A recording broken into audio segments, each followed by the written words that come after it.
All right. So, like I was saying, market volatility is simply talking about the pace of price movement, how price is moving, how fast price is moving, or how slow price is moving. Basically, how much an asset moves in the market, right? And in as much as traders, we can obviously, you know, pick our preferences as to whether we like highly volatile environment or would rather a more slow market environment or a more slow or low volatile environment in the market. That's preference, but we cannot take volatility out of the market. The entire trading day is divided into three trading sessions. And what you hear mostly is the Asian session is the period that has the lowest volatility, right? Typically in the 90 Nigerian time. And some traders will tell you that, look, I like trading in the Asian session.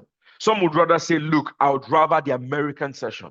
Oh, some will tell you, oh, I like Donald Trump being president because he himself can be very volatile in terms of, the way he talks and the level of, I'm looking for the right word, but how serious he can be when it comes to, enforcing his own will or what he wants, right? Those little things can cause volatility. But the thing is, when we trade, this fast-paced price movement can create good trading opportunities where you want to trade, price moves in your favor, you're making good money.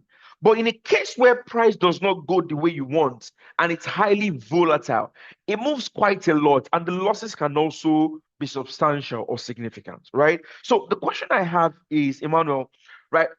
The causes, what do you think are, the causes, or what are the things that can cause, high volatile, environment? What are the characteristics or things that we can pay attention to when we talk about high volatile market environment?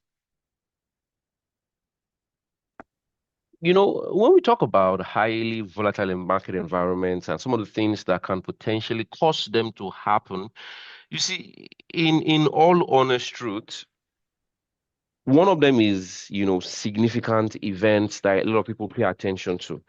And I just want to say this, that the market is traded by humans. We have established that. And, if a lot of people are looking to trade the market at a time, we expect that the market should get some, volatility. We expect that there should be up and down movement, especially when you get so much attention, right? But you see, what then drives so much traffic? Right, because I was telling those when about I think last week, no, this week, I think maybe Wednesday or Thursday, and I was saying to them, sorry, Wednesday, I said, if you think about it, why would a particular company, right, put up, say, a job, let's say description or something on their website for people to, you know, try and Apply. apply, right? And then the website would crash. Mm. The website was not designed to crash.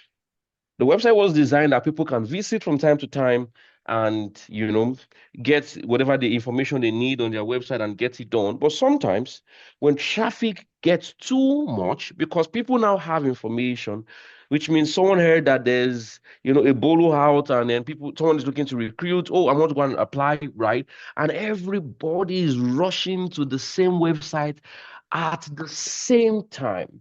That traffic, that influx of people is what causes such experiences on such websites. So you see, the market also is the same way. So if the market says, oh, there's an event today, oh, right? The market says there's an event today. Key events that the market will be looking to trade and will be able to get us some moves, across board. And then a lot of people see that and say, yes, I'm also interested in trading this and getting something out of this event. And then a lot of people are paying attention at the same time, looking to get in. And at the same time, a lot of people will be looking to get out. So that's traffic. And that particular traffic is caused by a known factor, a pre-recorded factor on the economic calendar, which we call high risk events or high risk data. Right now, these events, as the case may be, they are not like maybe the only ones that can affect or cause market volatility, or it's not like maybe in of itself, it's the major cause of market volatility, but in of itself, because it is something that every other trader in the market understand that they can go ahead and check the schedule of the market for today or for the next day, and everyone can be aware at the same time that there is this event that is going to hit the market at this time, and everybody is getting prepared, to come into the market, to come into the business, to open a trade. But don't forget that while some people are coming in to open a trade, some other people are looking for how to run away from their previous trade. That influx causes an increase in market volatility, and that could be a risk to you, especially if you're a beginner or if you're someone who does not know how to navigate such environment, right? So if you're not someone who knows how to navigate such, environments where high risk events like NFP, high risk events like the CPI, high risk events like, central bank events, high risk events, like release of economic data, like unemployment claims, retail sales, and all of these things, they could cause, heightened market volatility that could either serve as an opportunity or as a risk. It will be an opportunity for someone who is knowledgeable about the business, one. It will be an opportunity for someone who is informed about that particular event, two. It will be an opportunity for someone who knows how to prepare for such events, three. It would be a risk for someone who does not know about those events, one, which means ignorance will not be bliss at the time. Two, it will be a risk for someone who is a beginner, who recognizes the fact that he or she is a beginner and still decides, I'm still going to trade around that period, looking to make money without proper planning, without proper readiness, like no readiness in terms of, you know, what to trade, where to trade from. Am I trading before or am I trading after? All of those things. It would then be a risk for that person. But yes, like I said, it could be good if you're informed. It could also be a strong risk if you're not informed. So high risk events contribute majorly, to volatility in the market is one of the major causes. Another major cause of volatility in the market is breaking news. Breaking news. You're on your own, you're seated on your own, you're doing something, you're trading, and the market is moving slowly or even moving at a pace to which you understand. And then out of nowhere, boom, President Trump says he wants to sell his Tesla, and you're trading Tesla stocks. What happens at that time? That particular news, being a breaking news, increases the volatility in the market, and that affects, the outcome of your trade. So breaking news, something that you're not prepared for, something that you have not written anything for, or not even available on a calendar, could potentially also cause an increase in volatility, right? And this could be, either in your favor or against you. And this one might not be controllable in the sense where you don't know when a breaking news is going to come. But one thing you would do is you would also have, a protection against it. We're going to talk about protection against high risk events or, breaking news or things that increase volatility. But there's a way you could also shield yourself against that. For example, your trade will always have a stop loss so that in case a breaking news comes and, your market spikes, you could take out your stop loss from wherever it is, and at least you're covered. Also, you could have news channels always up on your screen. You're like financial juice, where every breaking news, you get it timely. Once you see it, you make a quick decision either to close your trade or stay on the trade. But something like breaking news can also cause increase in volatility in the market. Absolutely. So we already mentioned the fact that we have high risk events that can also cause heightened volatility. We also have, what's it called? Breaking news, breaking events that could also cause increase in volatility. Another factor that I would like to highlight that a lot of people might not pay too much attention to that could also cause volatility in the market could be, in the nature of that particular asset that you're trading. All right. Yeah. The nature of the asset sometimes could also play a major role, in market volatility in the sense that, you see, there are just some assets that you must not naturally know to be volatile. Like these ones Either there is high impact news or not, or there's breaking news or not, or sometimes they just go crazy. There's some instruments like that. So you must absolutely know those ones, which means knowledge is still powerful in the sense of knowing, instrument that possesses such kind of volatile environment that you need to pay, attention to. So heritage in terms of most of the things, that could heighten, volatility in the market, just to highlight a few one of them, we have high risk events, that could absolutely cause volatility, that could actually be good or bad, depending on the level of knowledge we know and we understand and how prepared we are at the time. We also have breaking news, right? This one might not be controllable in the sense where we don't know when something breaking is going to come, but we could still have shields against it one way or the other. And also the nature or the characteristic of some assets could be said to be volatile, and we also need to be informed about them. All right. Thank you very much for that particular one. I think the quick part where you talked about, the nature of the asset. Can you give us like maybe one, two, three assets that, are highly volatile, maybe currencies or maybe commodities, and some other ones that we know normally the volatility level is very small, where you could see massive candles and the number of pips that you see is so surprisingly small. Are there any examples that we can hold on to? Well, absolutely. I mean, absolutely. The first asset on the list has to be, the gold market. The gold market is a walking volatility. And this goes back to when I introduced, when I was talking about volatility, also talking about how the influx of people, could potentially impact the website and cause it to crash, and how the same thing applies to trading, where everybody is informed about a particular event on the calendar, and that puts too much attention and causes, crazy traffic also, and that causes volatility in the market. Gold being a very, very popular asset, where every single person who wants to start trading today will hear, about gold. For example, I was standing in front of the session, in front of the class on Tuesday in Aba, and someone came to me. He said, I've started demo trading. And I said, oh, that's nice. He said, I'm ready to go live. And I said, okay, let's open a live trading account. And while in the process of opening, it was showing me some of the trade he took on his demo account. I was like, oh, nice, nice, nice. And then, the next statement he made? The next Yeah. statement he made is, then I discovered that gold is the one that moves the most. He has the most Mm. money. That was the next thing I heard from him. And he said, I discovered that gold is the one that has the most money. I want to be trading gold now. So that level of, popularity amongst traders is what raises its volatility. Everybody, if you pick 10 people and you conduct, a population sample, 8 out of 10 are trading gold. So that kind of attention, that kind of traffic makes that particular asset an highly, highly volatile, asset, in the market to trade. In the currency market, volatile currency pairs, for example, USD JPY is volatile. Why? Because, in the sense where it's always moving. Even on the worst day, USD JPY will move. Why? Because information would always move them in one side or the other. When yields come, yields can either take it up or take it down. When sentiment comes, sentiment can either take it up or take it down. When data comes from even one side, that data is enough to take it up or take it down. When breaking news comes, it's enough to take it up or take it down. So USDJPY also is another volatile asset.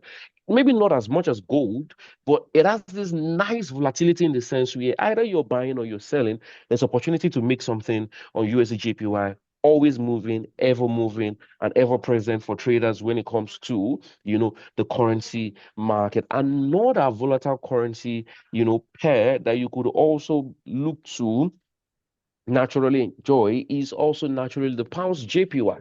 The pounds JPY pair also is quite volatile. Why? Because it has a tension. When it comes to the JPY crosses, one of the major JPY crosses that people love to trade majorly is pounds JPY. If you ask 10 people JPY crosses, which one do you like to trade? You definitely get a mention of pounds JPY. On some of the best days, you see pounds JPY move as much as 400 pips. Here's a day where I saw pound JPY go as much as 500, 600 pips without any, market breaking news or whatnot. Just strong movements like that. So pounds JPY also necessarily, a good option, a volatile option, in terms of trading. So we've mentioned gold in terms of high volatility. We've mentioned USD JPY, really intense, steady volatility, always moving. There's opportunity to buy, opportunity to sell. Pounds JPY also quite volatile in its movement. In terms of assets with maybe lower volatility, then we might talk about, some of the CHF crosses in the sense where they don't move too much. Even when they move, they don't exactly do the same number of pips like the normal major pairs or even, the yen crosses. And that's because CHF has, a currency hardly gets information, right? Apart from maybe information from the central bank point of view, I don't think there's any other data apart from also CPI once in a while when we see it back in negative territory or something that we pay attention to. So for that reason, the CHF crosses are not known to be that volatile in movement, which means even if the candlestick goes from up to down, it could be 30 pips, it could be 35 pips. Even if the biggest volatility comes, the whole thing could be capped around 60, 70 pips, right? So for the CHF crosses, they are not known for big volatility. They are known for smaller volatility, in terms of movement, smaller number of pips.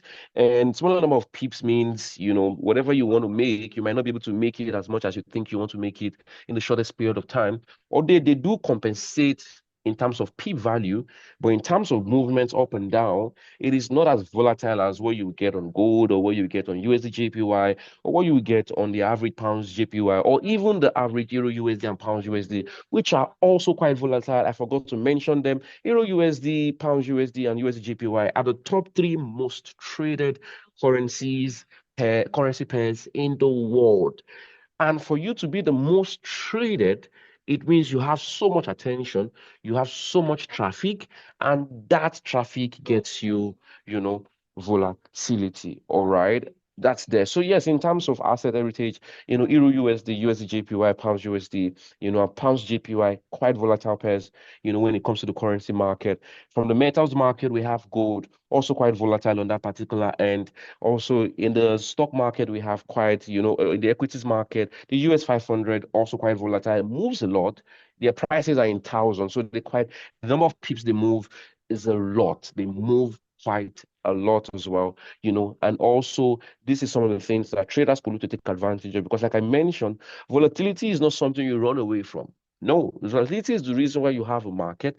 Volatility is the reason why you can buy and you can sell. Volatility is the reason why we are even trading. Our job is to learn which one of them to avoid, which one of them to pay attention to, and how to be well prepared for them. All right, thank you very much for that. Now, very quickly, somebody may want to ask and say, okay, if I want to know an asset that is currently highly volatile, or maybe I want to track that, I want to look at that, how can I check? Now, one of the ways that there are a few things that can help you with that. I think one of the ones that can help you with that is a tool on the trading platform called the average true range. For short, you see it as ATR. If you're adding on the MT4, the MT5, you can find the ATR basically measures the level of volatility on an asset over a specific period of time. You can look at an asset, say Euro USD, and check how volatile it has been over the last 14 trading days or over the last 14 trading periods. You can, right? If you see, let me see if I can pull up an example very quickly and then show that to us. If you pull up a chart, for example, now, let's say Euro USD. Let me just show that to us very quickly. All right. The ATR is something that can be added to any chart. On my chart here, go to insert indicators. I come to, I think, okay, this is it here. I think normally you find it under trends, oscillators, yes. You find it here, right? The average true range is here, the default one that comes with trading platform. Now, of course, you can set the period to tell you how much you want to check it for. What this is if I'm on the 1 hour time frame, 14, the period 14 means last 14 hours. If I change to a daily time frame, 14 means last 14 days. If I'm on a 1 minute time frame, 14 there will be the last 14 minutes. So of course, the default one day is 14, but you can check for 21 days, for 7 days, it depends. I don't change it. I leave it the way it is there at 14. Now, this is how I use it. Once I put it up on the chart, it pops up at the bottom of my screen here. And then, of course, I change the time frame to a daily time frame because I want to know for that day, right? Not just for a specific period. Now, this is how I do it. Now, of course, looking at the ATR here, you can see the number here. That's what I use. In this case, about 86 is the number here. What does this tell me? It tells me that on Euro USD for the last 14 trading days, right? For the last 14 trading days, this particular asset has moved an average of 86 pips per day. That's what it means. On ATR, this ATR, what's telling me is if you look at this asset for the last 14 days, because I'm on the daily time frame, it's moved an average of 86 pips. Now, of course, the bigger it is, the more volatile price has been in recent time, right? Over the last 14 days. The smaller it is, of course, the smaller price has been over, the smaller the movement has been on price over the last 14 days. Now, of course, you can expand that, but how you use it in your trading is you can compare it. Now, if you know Euro USD a lot and you know that it's normally within a certain range, right? Seeing that number change drastically in a period, right? Maybe, increase massively when you have geopolitical drama. Of course, it tells you that volatility has increased. It can also help you with your targets and your risk when you trade. That is, if you know that over the last few days, 2 weeks, or maybe almost 3 weeks in trading days, counting five trading days, right? Almost 3 weeks, right? This asset has only moved around 80 to 90 pips per day. What that tells you is today, if I'm trying to take a trade today, I should not also expect the price to move far beyond that level as well, right? So if price already moved about half of that, whatever I'm targeting for the rest of the day should fall into the remaining half, right? It can also play into what I expect in terms of price movement for that particular day. So that's one thing the ATR can help you with. Another tool that traders can also use to measure volatility is Bollinger Bands. You will be surprised, but Bollinger Bands also help you out to know how volatile an asset has been in recent time, right? If you go and say insert indicators and you check Bollinger Bands, I think you find it under, where is it again? Let me see. Bollinger Bands. Trying to look for it. Bollinger Bands. All right, here. Now, yes, on the trend, yes, it can tell you other things as well, but the wider the band is, the more volatile price has been in that period of time, right? There are periods where you could check. Let me go to a 1 hour time frame now. There are periods where you could check and you see that this three lines, right? The distance between the top line and the bottom line is very slim.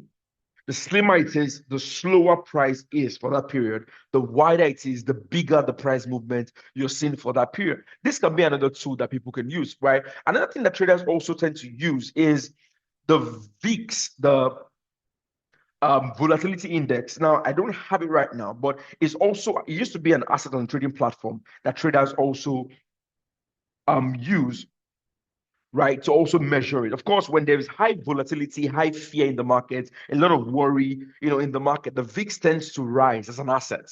But when there is low fear, less worry, less concern, the VIX tends to fall, right? So, of course, it's also an asset that traders can also use if they want to measure the level of volatility in the market per time and know if, or at least factor that information into, their decision making in the market. Another thing I want us to talk about, Emmanuel, is just give me a second, is what we should do. You see, we're talking about volatility, and sometimes when it happens, price tends to move quite a lot, right?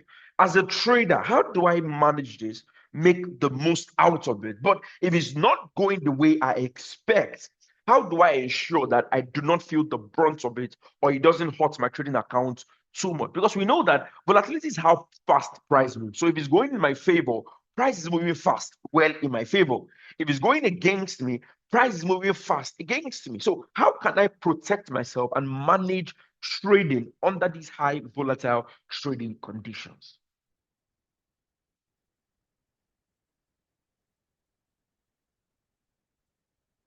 Let me see. I think I have one thing here I want to share. Now, very quickly, first thing I'm going to say is, as a trader, you must understand that when you're trading during high volatile market conditions, right?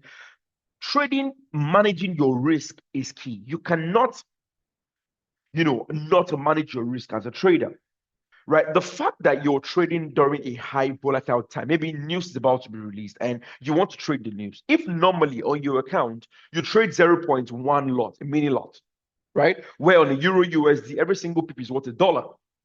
But because you're trying to go into a high volatile time and you consider that, look, this risk is higher, I don't want to expose myself too much, you can decide to reduce your lot size in that space.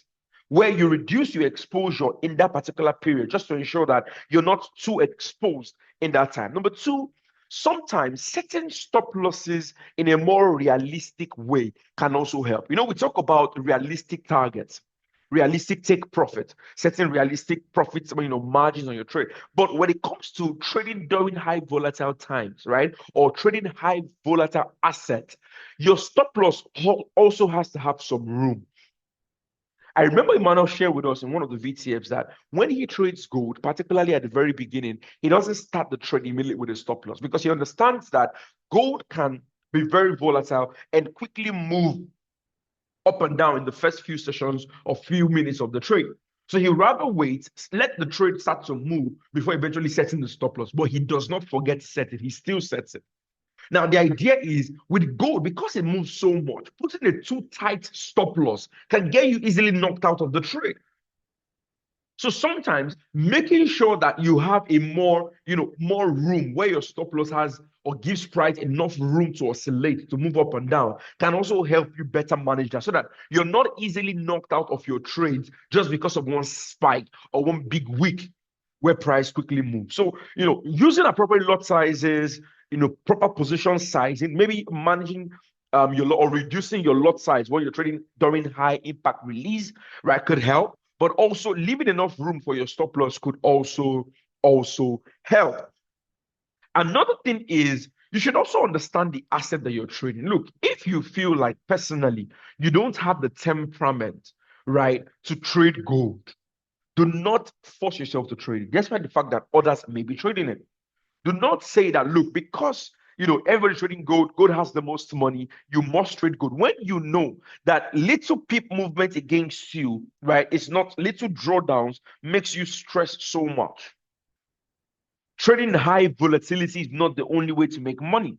You could also make money in a slow and steady way if you understand, or that's what you are okay with, or you can manage. So sometimes considering the asset itself before looking to take any trade at all, right, can also help make a far better choice in the market. Now, another thing is, Emmanuel, sometimes when you have let's say high impact release or data release, you notice that the moment the data is released, price spikes for some instruments, sometimes, it's not every time, but when it is high impact, high variance, and of course, markets are super focused on that particular data and is released, there is a spike.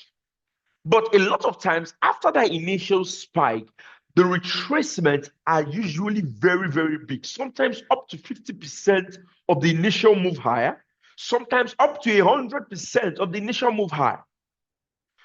A lot of times traders may now look for the second trust and enter on the second move higher, right after the first spike higher retracement, now look to get in on the second one. So I have a question, right? If a trader, let's say I'm a trader, I'm getting started, I'm learning, and I want to trade high impact news, let's say NFP or CPI, whatever the case is, and I'm privileged to be in the trade before the data is released, and the data is released and price spikes, right? I know this question may require a specific scenario, but ideally, should I be in a hurry to also get out of that trade as price takes the first spike, then maybe later wait for a pullback, then enter properly, or I should leave that spike and hope that price continues to move up in the direction that I have already taken? What do you think about that?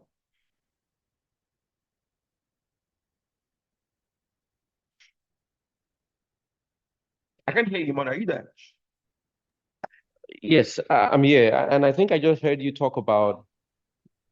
I Yeah, I just was heard you saying talk that. about Yeah, I was saying that, an when example, the spike. yes, when we talk about Yes. trading high impact news, for example, Mm, where market volatility can be very high. Let's say I'm new, I'm, mm, I'm getting started trading, and I want to trade NFT, for example. I'm privileged to have, say, a pending order, maybe a stop order, mm, for example, or maybe I'm already in the trade. My aim and objective here is to catch the high volatile move and make good money. yeah. The moment the Yes. data is released and price spikes in that direction, how soon Yes. should I get out of the trade? Should I get out the moment price spikes? After it gets up, I just get out, then wait for a pullback, then maybe if I want, enter on the second trust, or I should just stay in the trade allow the trade spike and hope that it continues to go up in that direction. Because a lot of times you would notice that when we have that spike, sometimes you get an immediate, almost immediate retracement of about 50% of the initial move. Sometimes the retracement basically, recovers or just moves 100% of the initial move in the first place, right? So how do we manage it that we're in the trade, but we keep what we have made from that first trust in price movement? Okay.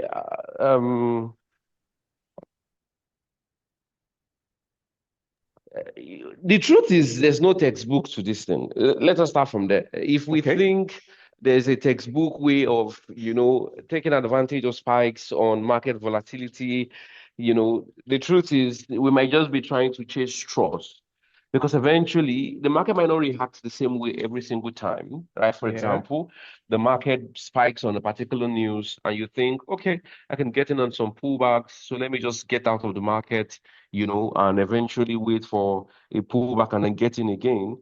And it could be unfortunate that the market refused to come back with a pullback and just continues to go and you're already out.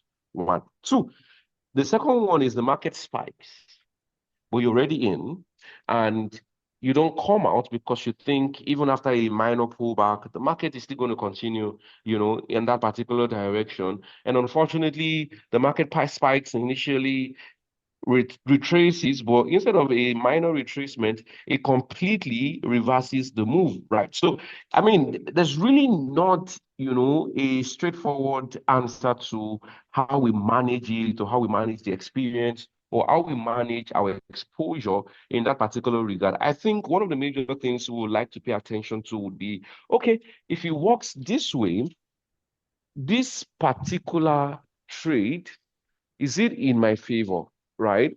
If it's in my favor, or is this particular news currently in my favor? If the news is in your favor, then you could decide to ride it. You could decide to stay on upon the trade and not close the trade, even if you're expecting a retracement, and instead look to add another one on the retracement, especially if you're convinced that the market is in your favor with good variance. And there's a reason why I'm adding good variance in the sense where a data comes in 0.1 and we're expecting maybe maybe we're expecting 0.0, we now see 0.1. That might not be a great variance for the market to really move in a particular direction. But say we're expecting 0.0 as the data and we got maybe like 0.2, 0.3, that's positive variance. So it means if I was already in and the market spikes, I really don't want to jump out. Why? Because if that data is going to give me a strong directional bias in that particular direction, I'm not jumping out. What I'm going to do is if I get in another pullback, I'm even going to enter into another trade and look to maximize the opportunity from that particular, trust in the market. Now, the other side of things is this: what kind of data is it? Is it one that will last for a while? Is it a random, maybe retail sales, or is it normal GDP data? Or are we talking about strong, strong data like CPIs? Are we talking about NFPs? Are we talking about strong economic events like central bank events? It has to be particular, right? So, like I Mhm. said, it's not textbook, it is majorly this is this one. Okay, it comes out this way. It is good, it is bad. There's a jump. I wait for a retracement if I am sure to a certain degree that the market is willing to move on in that particular direction. I wait for pullback. I come into the market. I enjoy the movement. If I don't think the market is going to, potentially react to that particular data for too long, then it will be better for me to just, relatively see how the market reacts like 30 minutes, 1 hour after the entire data has been released or the entire event, see how the market is structuring itself before coming in. So it's going to be the way the market presents itself to us before we decide what to do. I'm going to give you an example. I think it was what day was that? I think it was NFP, the last NFP, which is the first Friday, of the month of June. We were live for NFP, and NFP, we had two particular events, higher than expected. We had average hourly earnings, it was higher than expected, one. Two, we had the job number, which was also relatively, higher than expected. The only one that was just exactly what we were expecting was 4.2, percent of rate. What's it called? Unemployment rate. Right. And then we saw gold. And right there and there, gold spiked. Positive spiking, which should not be. And eventually it spiked up, went lower again, and eventually ended up as an empty candle. You can pull it off if you can on that particular day. It was an empty candle, but do you know that after that particular empty candle, the market still shut down and gold still went down relatively well that day, in line with the direction of the market based on that particular data. So it might not be in our best interest to start worrying about a textbook definition of what to do on volatility. Rather, we pay attention to what the data or the event itself says, right? Establish logical reasoning. Are we meant to be buying? Are we meant to be selling? Right? When we've made that decision, we then find a way to come in, find a good entry, either through a retracement or a pullback or something, or maybe it could even be a technical indicator, and try to trade in the right direction. The way we used to say it is, when it comes to market volatility, one thing is sure: the noise will not last forever. Logical reasoning will still return to the market. So noise is volatility at first, the old push and pull from those coming in, those coming out, right? The initial push in the market is those who are seated somewhere, waiting to see the data and then quickly enter into the market. And then some people are also trying to run out of existing position as well. So immediately we see that, we understand that, we then need to understand that, yes, there will be noise from initial release, but we might not need to pay too much attention to the noise. Rather, we pay attention to logical reasoning. I'm looking at this data. Is it good? Is it bad? Okay, when this noise of volatility dies down, can I take advantage in this particular direction? I think that will be the best course of action when it comes to trading high risk events or high impact event. All right, now, Emmanuel, from what you've just Yes. said, I have a question, right? Yes. It's not always the same. Every reaction you Yes. get in the market Yes. is not the same. Depends Yes. sometimes on the instrument, depends on the time of day, depends on the Yes. variance, depends on the impact, depends on the focus. And in some cases where you have really, really, high expectation for price to move, market may just not care. And some other Yes. cases, the movements are big. So there's really no way to know for certain which data Mm-hmm. would really, really cause that big reaction in the market like you would want. So the question is, should traders just totally avoid trading or attempting to even trade high impact data release? Or should they still try? And if yes, when and which of them should they try to trade? I mean, you're right. The truth is, in terms of gauging which economic data or event is likely to move the market, there's no straight answer. On some days, you think CPI comes, it will move. CPI comes, the market does nothing. And on the next day, unemployment rate comes, sorry, unemployment claims comes, and you see the market moving as if, something else has gone wrong. So which means, like I said, we really don't have a textbook definition of which one is going to move. Yes, we do know some of them, carry much more weight than the other ones, which is fine. But like you said, should we totally avoid, trading economic data, or is there still a way to go about it? I mean, we can first establish that when it even comes to approaching economic data events, there are two ways. It is either we approach it before the event or we approach it after the event. We naturally don't speak of approaching it on the event itself, which means not so many people pay attention to trading high impact event at the time it is expected to be released. I mean, if a data is Okay. released by 1:30, how many of us actually think it is 1:30 we're going to trade? Not so many people. Professionals will tell you it is either you have a position before or you have a position after. So the question like you asked me is, do you totally avoid? No, you then consider which one works for me. Is it an entry before, or is it an entry after the noise or after the initial volatility has gone, or even if it is disappointing and I'm able to see everything? I would say this will be based on your objective as a trader and your kind of expertise also as a trader. Especially if you know that you're new, you've not found your feet, or your feet is still shaking, you don't really have that strong, background in the market, you might want to consider avoiding trading high impact events before and even on the news, and probably pay attention to trading after the news in such a way where, the data is out, economic data has been released, websites have taken it and they've analyzed and said, okay, it was good, it was bad. And then you're able to make a decision, not in the mix of all of the up and down, quite after the entire up and down. That works. As a professional person, you now have a decision to make. Do I want to come in before, look to lock in a position so that when the high volatility comes and it is in my direction, I can make so much money? Don't forget, you also mentioned, and I mentioned, that volatility does not mean run away. Volatility is the reason why we are trading. And you could actually look to make so much money during volatile event because of those sudden big pushes, which means as someone who is probably better as a professional or someone who is beyond, intermediate or maybe somewhere, above average, you could think to lock in positions before the news, do market analysis, do structural settings, see market positioning where the market is looking to test either support or resistance before the news. Look to get in on a lot size that you think you can manage, exposures to either slippages in the market, and then look to come in. And if it works for you, you make so much money. If it does not work, you take the risk and you test it. So my answer to that question also is not straightforward. It's not, oh, we avoid. It's not also, oh, we trade. It's look at your reality as a person, as a trader. Where are you? Are you a beginner, intermediate, or someone who's found his feet in the market? You could then determine, are you going to trade before or are you going to trade after? Am I going to advise trading on the news? Well, I don't think I agree to that school of thought. I think I either buy trading before the news or trading after the news. Trading on the news for me, I don't think I am in that school of thought.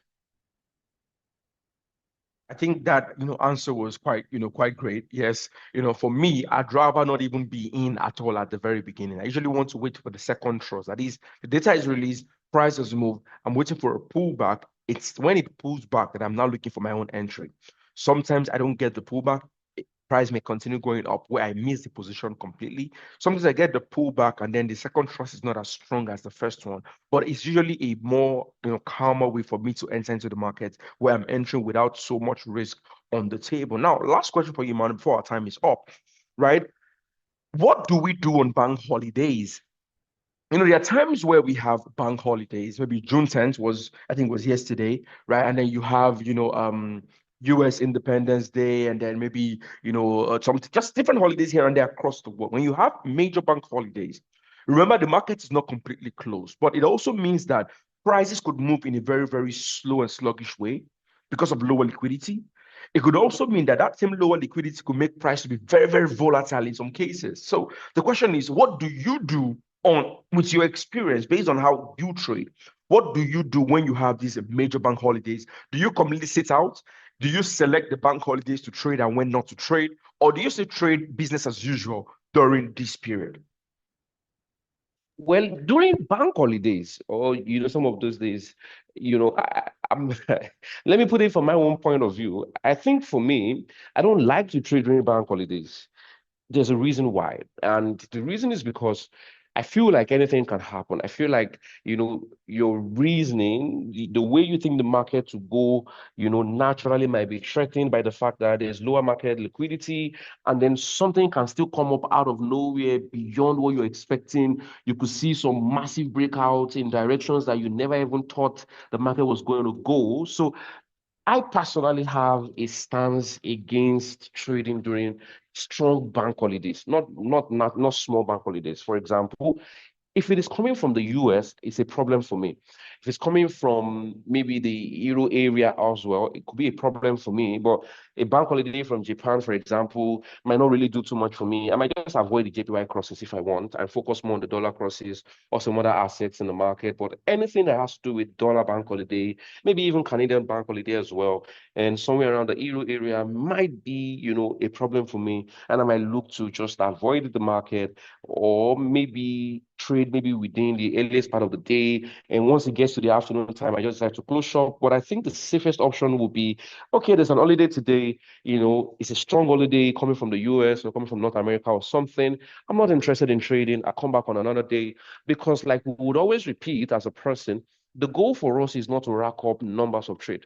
The goal for us is to make money, and making that money means, getting our opinions correct or getting our speculations correct in the market.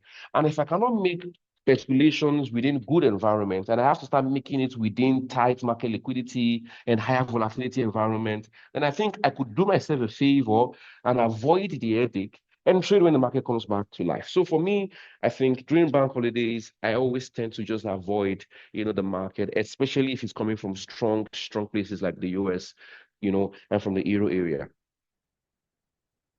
Thank you very much, for saying that as well. One thing I want to add to this is, whether generally now, whether you're trading in, a high volatile environment or not, having and sticking to your own game plan, your own plan as a trader, right, really, really helps.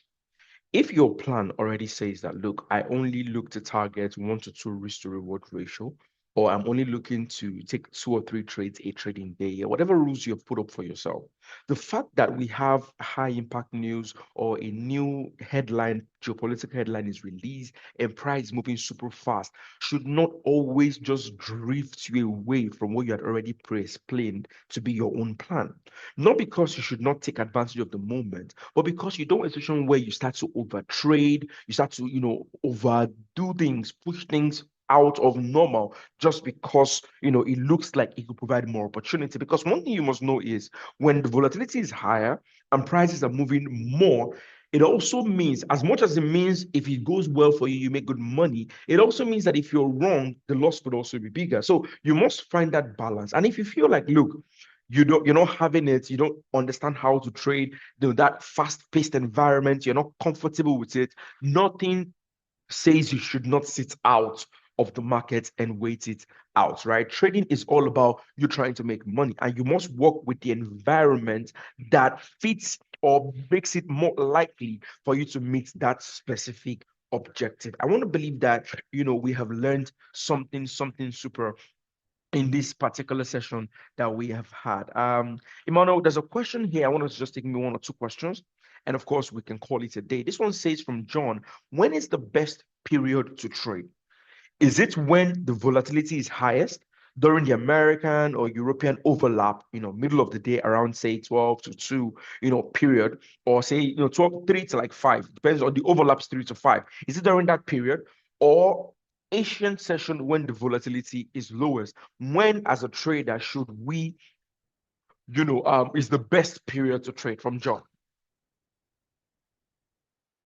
Let me say this is different in the sense of what's it called? Asking when is the best time to trade either Asia, America, or New York. And the truth is, we don't think about it from the place of volatility when it comes to that question. We think about it in the place of liquidity, rather. Now, think about it. In Europe and America, one of the major things we pay attention to is the fact that so many people actually like trading these sessions. Now, people come around a lot. Most of the liquidity comes from Europe and America, close to 40 something, or rather 38 in Europe and almost 50 something in America, right? And